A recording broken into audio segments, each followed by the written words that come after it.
Were you super young when you started? I'm going to be a 63-year-old metalhead soon. Wow. And 23, if my mathematics serves me right. Yeah. Right. It Are you doesn't are seem you a like more 40 years. yeah?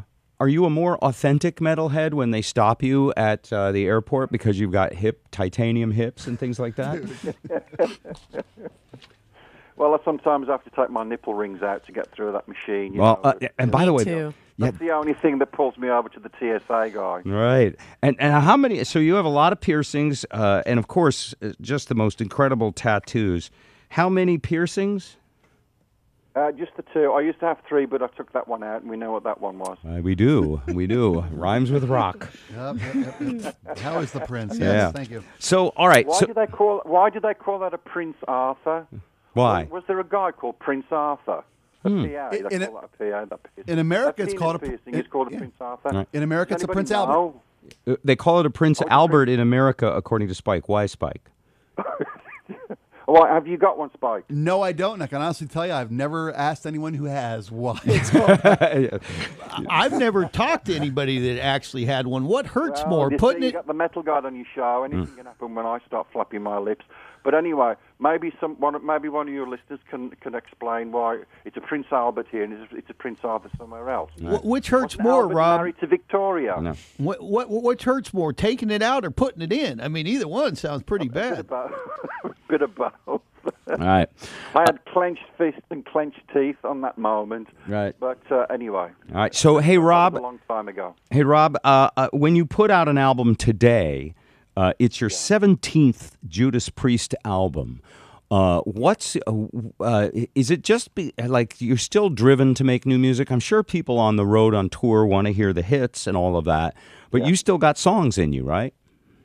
Yeah, when you got creative, ideas, you can't stop them. Any musician will tell you that it's an unstoppable force, and you can't wait to get into that recording mode, writing mode, as you call it. And for us this time, especially with having Richie Falconer with us, Richie joined us on the Epitaph tour, and that energy was just absolutely roaring, and Richie would be jamming backstage on his little recording rig, and so it was just a very natural thing to do. Priest has been doing this for 40 years, man. We write songs, we record them, we take them around the world, and we love it. We love it more than ever at this moment, especially in our career with the 40th anniversary, amongst a number of other celebrations, the 30th anniversary of Defenders of the Faith, the 17th release of the band. It's just absolutely sensational. So all that power, all that love, that determination, that self-belief that we had when we first started 40 years ago making heavy metal is still intact. We were, Richie Faulkner's first studio album with you. He co-writes the material with you, so he's a fresh person to co-write with? Yeah, but it's cool to reflect also that Richie grew up listening to Priest, like a lot of metalheads and a lot of musicians. You always look to the people that inspired you and influenced you as a musician. And Richie will tell stories when he was a teenager. He was standing in front of the mirror doing his air guitar to early Priest songs. So he came into the band fully connected to some extent. So the transition was really a simple one and a fresh one. And we've always written in Priest with two guitar players and a singer. That's been the chemistry to make the songs turn out the way they do. We're one of the first metal bands to have two lead guitarists, so right. That's another important component. Yeah, it all connects in that way. How does making an album in 2014 differ from making the albums in it was 74? Back then it was big recording studios with giant monstrous recording tape machines, and now it's computers. But what are the other ways that it differs? I think the heart of it is still exactly the same. Technology has advanced tremendously, obviously, as you point out. I can remember almost like yesterday. It's really cool, this is, because when you talk to anybody that's had the blessing of being in rock and roll for a long time, it's the things in the early days that are vivid memories. And I can remember the band and some of the crew sleeping outside the studio in a van in London because we could only afford the night shifts of that particular studio. We couldn't pay for the daytime shifts, so we were like metal vampires, man. It was in the summer. We slept all day, and then we went into the studio around 11 o'clock at night, and we worked through till 7 or 8 in the morning. We'd come out, we'd have some food, and we'd crash. And that's the way we made that very first record in 1974, Rock-a-Roller. But the machinery's changed, the technology's changed, but it's still, the red light goes on, it's record, it's put down that vital lightning in the bottle experience. That's never changed at all. Right. Now, you mentioned, obviously, you've been a huge influence on so many people, including your new guitar player who co-writes lyrics with you as well.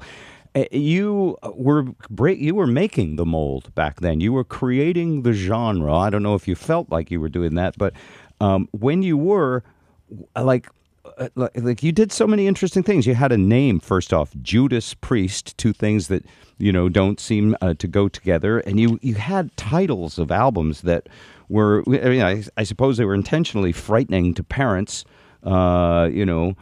Screaming for Vengeance, Ram It Down, things like this. And at the time, what was your mission? Like, companies have a mission statement. I don't know if metal gods have a mission statement, but what were you trying to say and do?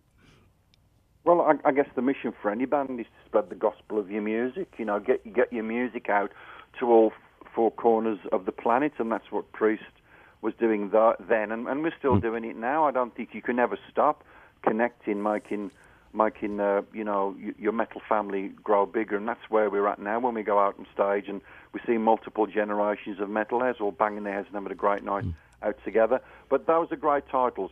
Sad Rings of Destiny, Ram It Down, Screaming for Vengeance, Defenders of the Faith. They're part of the tradition. We tried right from day one to carve out our own niche, our own style, our own interpretation of heavy metal as it began. And we've kept that pretty much solid all the way through, right to Redeemer of Souls right now. How do you think? What do you think of our evolution of society now with gay marriage? A guy like you in heavy metal can be out, and we have, of course, today is the first day of legal marijuana sales in Seattle. Do you think society is evolving, and does this feel like a good thing? Yeah, it's all great. I'm still working on my citizenship for becoming an American citizen at some point. I love this country so much, and it would mean the world to me if I was able to get the dual citizenship between America and the UK. Wow! But I spend a lot of time here in America. I love this country. It for lots of reasons. It's the greatest place in the world. I've been around the world so many times, and when I come back to America, I just see the great wealth of opportunity and all the other great things that make this nation what it is. Having said that, things come into your face and you deal with them. You've got to keep forcing this idea, this belief, this responsibility that we have for each other to treat each other equally. That's at the heart of life. It doesn't matter what sexuality you are, what religion you're into, what color your skin is. We all bleed the same red blood. Yeah, defenders of the faith. I think that. I tell you what gets me pissed is that when I was a teenager growing up and I saw all the troubles in the world, I thought that a lot of those troubles in the world would be over and done with now, but they're not, unfortunately. But on these issues that we're just talking about, we're slowly chipping away at things. And for myself as a gay guy, it is all about acceptance. It is all about tolerance, and it is all about loving each other unconditionally and giving each other a fair chance in life. I hope you take this the right way, but to me, you're kind of like the Ellen of heavy metal. You were like, for a while, you couldn't say anything. Then when you did, it made people uncomfortable, and now they like to dance with you. Oh, that's hysterical. No, the metal Helen. Yeah, the heavy metal Ellen, yeah. I know that does not... be on that show. Yeah. Have you danced with her yet? No, but I got a feeling I'm going to. You should, absolutely. I love that. Yeah. I mean, I'm not sure you should trademark that, like Metal God.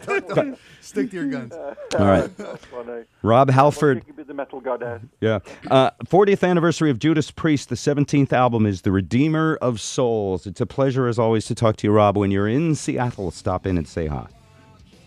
Thank you, Bob. Thank you, Spark Joe. We love you, Seattle. We're going to come and see you soon. Keep checking the pre-site for the date. Yeah. There we go.